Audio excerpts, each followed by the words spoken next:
Guys, welcome back to Jainam learning. മക്കളെ, gravitation ഗുരുത്വാകർഷണം എന്ന് പറയുന്ന ചാപ്റ്ററിൽ നിന്നുള്ള വളരെ പ്രധാനപ്പെട്ട കുറച്ച് ചോദ്യങ്ങളാണ് ഈ ഒരു വീഡിയോയിൽ നമ്മൾ ഡിസ്കസ് ചെയ്യുന്നത്.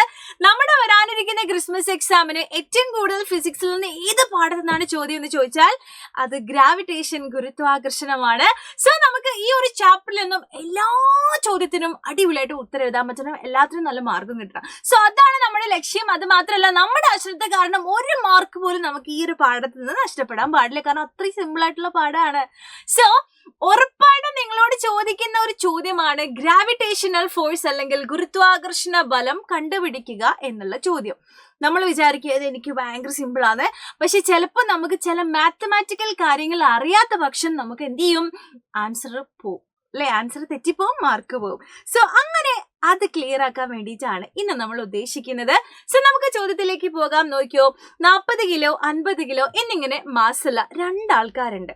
ഒരാളുടെ മാസ് 40 ആണ്, ഒരാളുടെ മാസ് 50 ആണ്. അവർ തമ്മിലുള്ള ദൂരം 2 മീറ്റർ ആണ്. ചോദ്യം അവർ തമ്മിലുള്ള ഗ്രാവിറ്റേഷണൽ ഫോഴ്സ് ഗുരുത്വാകർഷണ ബലം കണ്ടുപിടിക്കുക എന്നുള്ളതാണ്. നമുക്ക് സിമ്പിൾ ആയിട്ട് കണ്ടുപിടിക്കാം, കാരണം നമുക്ക് അതിന്റെ ഇക്വേഷൻ അറിയാം. എഫ് സമം G into M1 into M2 divided by D square. അല്ലെ, M1 എന്ന് പറയുമ്പോൾ ഒരാളുടെ മാസ്, M2 എന്ന് പറയുമ്പോൾ മറ്റേ മാസ്, D എന്ന് പറയുമ്പോൾ അവർ തമ്മിലുള്ള ദൂരം. സിമ്പിൾ ആയിട്ട് നമുക്ക് കൊടുത്തൂടെ, എഫ് സമം G into M1 into M2 divided by D square. നമുക്ക് എന്ത് ചെയ്യാം, ഇതൊക്കെ ഒന്ന് അപ്ലൈ ചെയ്ത് കൊടുക്കാം അല്ലെ. ഓരോന്നിനെയും സ്ഥാനത്ത് എനിക്ക് ഒരു കാര്യം പ്രത്യേകം പറയാനുള്ളത്, ഒരിക്കൽ പോലും ജീന്റെ വാല്യൂ നിങ്ങൾ ആദ്യം തന്നെ എഴുതി കൊടുത്ത് ആകെ മൊത്തം ടോട്ടൽ കൊള്ളാക്കരുത്. കാരണം ജീന്റെ വാല്യൂ നിങ്ങൾക്ക് അറിയാം 6.67 2 പഠിച്ചോനെ. അത് കേൾക്കുമ്പോഴേക്കും അല്ലേ, അല്ലെങ്കിൽ അത് എഴുതുമ്പോഴേക്കും ആകെ കെട്ട് നമ്മളെ കോൺഫിഡൻസും പോവും, നമുക്ക് പിന്നെ അല്ലെ അങ്ങോട്ടും ഇങ്ങോട്ടൊക്കെ പോയിട്ട് ആകെ തെറ്റിപ്പോവും. സോ ജി നിങ്ങൾ അതുപോലെ വെച്ചിട്ട് വേണം ബാക്കിയുള്ള കാര്യങ്ങൾ നിങ്ങൾ ചെയ്യാൻ. സോ നോക്കൂ, ജീനെ ഞാൻ ഇവിടെ അങ്ങനെ എഴുതി കൊടുത്തു. ജീന്റെ വാല്യൂ എല്ലാവർക്കും അറിഞ്ഞിരിക്കണം. 6.67 into 10⁻⁻11 ആണ്. ഓക്കെ, സോ അങ്ങനെയാണെങ്കിൽ ഞാൻ ഇത് ചെയ്ത് കഴിഞ്ഞാൽ എനിക്ക് എന്താ കിട്ടുക നോക്കൂ. 40 into 50 നമുക്കറിയാം, അത് 2000 ആണ്. താഴെ എന്തുണ്ട്, 2ന്റെ സ്ക്വയർ എന്നത് എത്രയാണ്, 4 ആണ്. So we got 2000/4. അത് എത്രയാണ്, 2000 എത്ര 4 ഉണ്ട്, 500 ഉണ്ട് അല്ലെ. സോ നമുക്ക് ആൻസർ കിട്ടിയ എത്രയാണ്, G into 500 അല്ലെങ്കിൽ 500 G ആണ് നമുക്ക് കിട്ടിയത് അല്ലെ. 500 G ന്യൂട്ടൺ ആണ്, കാരണം നമ്മൾ കണ്ടുപിടിച്ചത് ഫോഴ്സ് ആണ്. സോ ഫോഴ്സിന്റെ യൂണിറ്റ് നമുക്കറിയാം, അത് ന്യൂട്ടൺ ആണ്. So this is the answer. ഇനി കുറച്ചുകൂടെ ക്ലിയർ ആയിട്ട് നമ്മൾ എന്ത് ചെയ്യണം, ആൻസർ എഴുതാം, കാരണം നമ്മൾ 9ാം ക്ലാസ്സിൽ എത്തിയില്ലേ അല്ലേ. അപ്പൊ നമ്മൾ എന്ത് ചെയ്യണം, ഇതിനങ്ങോട്ട് എക്സ്പാൻഡ് ചെയ്യാൻ പോവാണ്. നമുക്കറിയാം അജിന്റെ അലാക്കിന്റെ വാല്യൂ നമുക്കറിയാം 6.67 into 10⁻11 ആണ്. സോ ഇനി ഞാൻ അതൊക്കെ ഇങ്ങോട്ട് കൊടുത്തു കഴിഞ്ഞാൽ എന്താണ് ആൻസർ വരിക എന്നുള്ളതാണ് നമ്മൾ ഇനി പഠിക്കാൻ പോകുന്നത് കേട്ടോ. അപ്പൊ മക്കളെ, 500 into ജിന്റെ വാല്യൂ എത്രയാണ്, 6.67 into 10⁻11 ആണ്. ആർക്കെങ്കിലും ഡൗട്ട് ഉണ്ടോ, ഇല്ലല്ലോ. ഇനി 500 എനിക്ക് എങ്ങനെ എഴുതാം, 5 into 100 എന്ന് എഴുതാം. അതാർക്കെങ്കിലും പ്രശ്നമുണ്ടോ, ഇല്ലല്ലോ. 6.67 into 10⁻11. ഇനിയാണ് ട്വിസ്റ്റ് മക്കളെ. ഈ 100നെ നമുക്ക് എങ്ങനെ എഴുതാം, നമുക്കറിയാം 10ൽ എത്ര പൂജ്യം ഉണ്ടോ, അപ്പൊ നമുക്ക് പവറാക്കി എഴുതാം, 10⁻1 എഴുതാം. ഇനി 100ൽ എത്ര പൂജ്യം ഉണ്ട്, അത് നമുക്ക് 10ന്റെ പവറാക്കി എഴുതാം. എത്ര പൂജ്യങ്ങൾ ഉണ്ട് അതാണ് പവർ കൊടുക്കുക. സോ 100ൽ എത്ര പൂജ്യം ഉണ്ട്, അത് 2 അല്ലേ. So 10 square. ഇനി 1000 ആണെങ്കിൽ 1000 എത്ര പൂജ്യം ഉണ്ട്, 3 പൂജ്യം, അപ്പൊ 10 ക്യൂബ്. അങ്ങനെയാണ് നമ്മൾ പവേഴ്സ് എഴുതി കൊടുക്കുക. അങ്ങനെയാണെങ്കിൽ ഇവിടെ നമുക്ക് ഈ 100നെ എങ്ങനെ എഴുതാം, 5 into 10 സ്ക്വയർ into 6.67 into 10⁻11 നമുക്ക് എഴുതിക്കൂടെ, എഴുതാലോ. അങ്ങനെയാണെങ്കിൽ ഇയാളെ നമുക്ക് ഒരു സൈഡിൽ അങ്ങോട്ട് കൊണ്ടുപോകാൻ, കാരണം ഒരേപോലത്തെ ആൾക്കാരാണോ അല്ലേ. അപ്പൊ ഞാൻ ഒരുപോലെ കൊണ്ടുവരാണ്. So 5 into 6.67 into 10 square into 10⁻11. വല്ല പ്രശ്നമുണ്ടോ, ഇല്ലല്ലോ. നമ്മൾ എന്ത് ചെയ്തു, അത് അതുപോലെ എഴുതി കൊടുത്തു. സെറ്റ് അല്ലേ. ഇനി നമുക്ക് ഇതങ്ങോട്ട് ചെയ്യാം. എന്താണ്, 5 into 6.67 എന്നങ്ങോട്ട് എഴുതി കൊടുക്കാം. സോ നമുക്കത് ഗുണിച്ചു നോക്കാം അല്ലെ. അപ്പൊ 667 into 5. ആദ്യം നിങ്ങൾ ഇതൊക്കെ ഗുണിക്കുമ്പോഴേ ഈ പോയിന്റ് ഒന്നും ഇല്ലാതെ ഗുണിക്കുക. പോയിന്റ് ഇട്ടാത്ത അല്ലെ, പോയിന്റ് ഇല്ലാതെ വേണം ചെയ്യാൻ കേട്ടോ. പോയിന്റ് ഇല്ലാത്തതിന് ചിലപ്പോൾ നമ്മൾ തെറ്റും. പിന്നെ പോയിന്റ് ഇട്ട് കൂടെ ആകെ മൊത്തം ടോട്ടൽ തെറ്റിക്കണോ, വേണ്ട. അപ്പൊ പോയിന്റ് ഇല്ലാതെ ചെയ്യാം, പിന്നെ പോയിന്റ് നിങ്ങൾ എങ്ങനെ ഇട്ടിട്ട് കൊടുത്താൽ മതി കേട്ടോ. സോ അങ്ങനെയാണെങ്കിൽ സിമ്പിളായി ചെയ്തുകൂടെ. 5നെ 7 കൊണ്ട് ഗുണിക്കുക, എത്രയാണ്, 7 5 35, 3 വരും. പിന്നെ 6 5 30 പ്ലസ് 3, അപ്പൊ 33. വീണ്ടും ബാക്കി 3 എഴുതുന്നു, നിങ്ങൾക്ക് അറിയാലോ അല്ലെ. 6 into 5 വീണ്ടും 30, 30 പ്ലസ് 3 33. സോ ഇത്രയും കിട്ടി. ഇത് മാത്രമല്ല, നമ്മൾ ശ്രദ്ധിക്കേണ്ട കാര്യം, പോയിന്റ് കഴിഞ്ഞിട്ട് 67 ഉണ്ട് അല്ലേ, ഉണ്ടല്ലോ.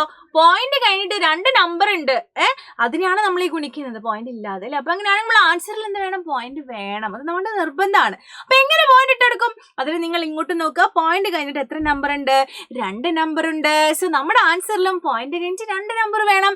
സോ അങ്ങനെയാണെങ്കിൽ 33.35 എന്ന് വരും അല്ലെ. സോ നമ്മുടെ ആൻസർ കിട്ടിയിട്ടില്ല കേട്ടോ, കംപ്ലീറ്റ് ആയിട്ടില്ല. ഞാൻ എന്ത് ചെയ്യാണ്, ഇതിന് പകരം ഇത് എഴുതുന്നു, 33.35 ഇൻറ്റു 10 സ്ക്വയർ ഇൻറ്റു 10⁻11 ഉണ്ട്. ഇനി ഇത് നമ്മൾ എന്താ ചെയ്യുക, ഇങ്ങനെ നോക്കിയിരിക്കണോ, വേണ്ട. ഇതിന് നമുക്ക് മാത്സിലെ സിമ്പിൾ ട്രിക്കുകളുണ്ട്. 10⁻x ഇൻറ്റു 10⁻y എന്ന് പറഞ്ഞാൽ എല്ലാവരും വിചാരിച്ച എന്താണെന്നറിയോ, 10⁻x ഇൻറ്റു y എന്നാണ്. അല്ലടാ, അത് അങ്ങനെയല്ല. നമ്മൾ എന്താ ചെയ്യേണ്ടതെന്ന് അറിയോ, 10⁻x പ്ലസ് y പറഞ്ഞു തരാം. 10⁻2 10 സ്ക്വയർ ഇൻറ്റു 10 ക്യൂബ് എന്നാണെങ്കിൽ മക്കൾ മനസ്സിലാക്കി വെച്ചോ, എന്ത് ചെയ്യണം, 2 + 3 അതായത് 10⁻5 എന്നാണ് ആൻസർ വരിക. അങ്ങനെയാണ് അതിന്റെ എക്സാമ്പിൾ കേട്ടോ. സോ അങ്ങനെയാണെങ്കിൽ ഇങ്ങോട്ട് വാ. അപ്പൊ 10 സ്ക്വയർ ഇൻറ്റു 10⁻11 ആണ്. ഇങ്ങനെയാണെങ്കിൽ രണ്ടും കൂടെ എന്ത് ചെയ്യണം, നമ്മൾ ആഡ് ചെയ്യണം, കൂട്ടണം അല്ലെ. അപ്പൊ എന്ത് വരും, 10⁻9 എന്ന് വരും. സംശയമുണ്ടോ, ഇല്ലല്ലോ. സോ ഇനി ബാക്കി നമ്മൾ ആളുണ്ട് അല്ലേ, അവിടെ ഉണ്ടായുള്ള മറക്കല്ലേ. 33.35 ഇൻറ്റു 10⁻9 ഇതാണ് നമ്മളുടെ എന്ത് വരിക, ആൻസർ വരിക കേട്ടോ. ഇതാണ് നമ്മളുടെ ആൻസർ. സോ ഇതുപോലെ നിങ്ങൾ എന്ത് ചെയ്യണം, ചെയ്ത് പഠിക്കണം. ഇതിൽ നമ്മൾക്ക് അറിയാത്ത കുറച്ച് കാര്യങ്ങൾ നമ്മൾ ഇന്ന് പഠിച്ചത് ഇതാണ് അല്ലെ. ഏതാണ്, ഈ ഭാഗമാണ് ഇന്ന് അറിയാത്തത് പഠിച്ചത്. അതുപോലെ നമ്മൾ അല്ലെ, ഈ മൾട്ടിപ്ലിക്കേഷന് ചിലപ്പോൾ ചിലർക്ക് അറിയുന്നുണ്ടാവില്ല, അറിയാത്തത് വലിയ തെറ്റൊന്നുമില്ല, ഇനി പഠിച്ചാൽ മതി കേട്ടോ. അപ്പോൾ ഇതും നമ്മൾ പഠിച്ചു. 3 കാര്യങ്ങൾ നമ്മൾ പുതിയതായിട്ട് മാത്സിലെ കാര്യങ്ങൾ പഠിച്ചിട്ടുണ്ട് ഇത് കേട്ടോ. ഇത് നിങ്ങൾ കൃത്യമായിട്ട് പഠിച്ചു വെച്ച് കഴിഞ്ഞാൽ ഇതിൽ നിന്നുമുള്ള ഒരു ആൻസറും നിങ്ങൾക്ക് തെറ്റൂല. ഓക്കെ, അങ്ങനെയാണെങ്കിൽ നമ്മൾ അടുത്ത ചോദ്യത്തിലേക്ക് പോകാൻ പോകണം. നമ്മളുടെ അടുത്ത ചോദ്യമാണ്, നിങ്ങൾ ശ്രദ്ധിച്ചിരിക്കണം, നമ്മളുടെ ചോദ്യമാണ് മാസും വെയിറ്റും തമ്മിലുള്ള 3 വ്യത്യാസങ്ങൾ എഴുതാൻ, അവരുടെ 3 കാര്യങ്ങൾ എഴുതാനാണ് നമ്മളോട് പറഞ്ഞിരിക്കുന്നത്.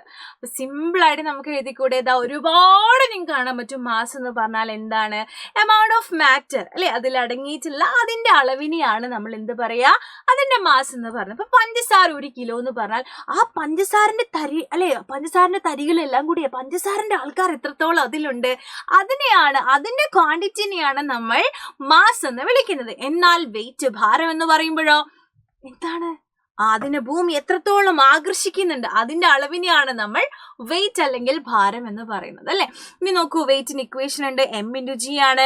ആൻഡ് വെയിറ്റിന്റെ യൂണിറ്റ് ന്യൂട്ടൺ ആണ്. ആൻഡ് ഇതിന്റെ യൂണിറ്റ് കിലോഗ്രാം ആണ്. അങ്ങനെ ഒരുപാട് വ്യത്യാസങ്ങളുണ്ട്.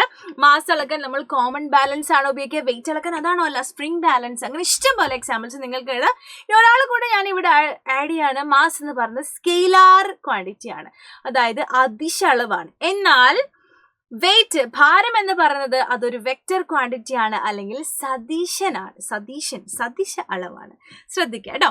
ഇനി അതുപോലെ ചോദിക്കുന്ന മറ്റൊരു ചോദ്യമാണ്, നമുക്ക് കുറച്ച് എക്സാമ്പിൾസ് തരും, എന്നിട്ട് നമ്മളോട് അങ്ങോട്ട് പറയും ഇത് ഏതൊക്കെയാണ് സർക്കുലാർ മോഷൻ കേട്ടോ, ഏതൊക്കെയാണ് ഇതിൽ വർത്തുള ചലനം എന്നതാണ് നമ്മളോട് ചോദിക്കുന്ന ചോദ്യം.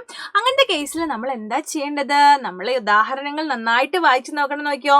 ഇലക്ട്രോൺസ് റിവോൾവിംഗ് അറൌണ്ട് ദ ന്യൂക്ലിയസിന് ചുറ്റും കറങ്ങുന്ന ഇലക്ട്രോണുകൾ, ഇതാണ് നമ്മളുടെ nucleus.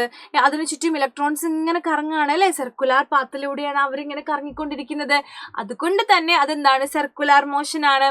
Next, a child running 100 metre sprint, 100 മീറ്ററിൽ ഓടിക്കൊണ്ടിരിക്കുന്ന ഒരു കുട്ടി, സർക്കുലാർ മോഷൻ ആണോ, അല്ല അല്ലെ. നെക്സ്റ്റ് നോക്കൂ, planets revolving around the sun, നോക്കൂ ഗ്രഹങ്ങൾ സൂര്യന് ചുറ്റും എങ്ങനെ കറങ്ങുന്നത്, എങ്ങനെ അതിങ്ങനെ സർക്കുലർ പാത്തിലാണ് കറങ്ങുന്നത്. So that is an example for circular motion അല്ലെങ്കിൽ വർത്തുള ചലനം.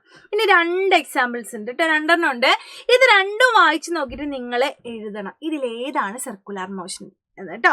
ഇതിൽ ഒരാൾ മാത്രമുള്ള സർക്കുലാർ മോഷൻ, അതേതാണെന്ന് നിങ്ങൾ ആൻസർ കമന്റ് ചെയ്യുക. അത് മാത്രമല്ല, നമ്മുടെ പരീക്ഷ അടുത്തു, ഇപ്പൊ കുറെ കുട്ടികൾ പഠിക്കാനൊക്കെ തുടങ്ങിയിട്ടുണ്ടാവും, പുസ്തകമൊക്കെ തുറക്കാൻ തുടങ്ങിയിട്ടുണ്ടാവും അല്ലെ. അപ്പൊ അവരോട് പ്രത്യേകം പറയാണ്, എന്തെങ്കിലും ഡൗട്ടുകളോ കാര്യങ്ങളോ ഉണ്ടെങ്കിൽ കൃത്യമായിട്ട് നമുക്കത് കമന്റ് ആയിട്ടെങ്കിലും നിങ്ങൾ അറിയിക്കാം. നമ്മളതൊരു വീഡിയോ ആയിട്ട് അപ്ലോഡ് ചെയ്യാം. So thank you so much.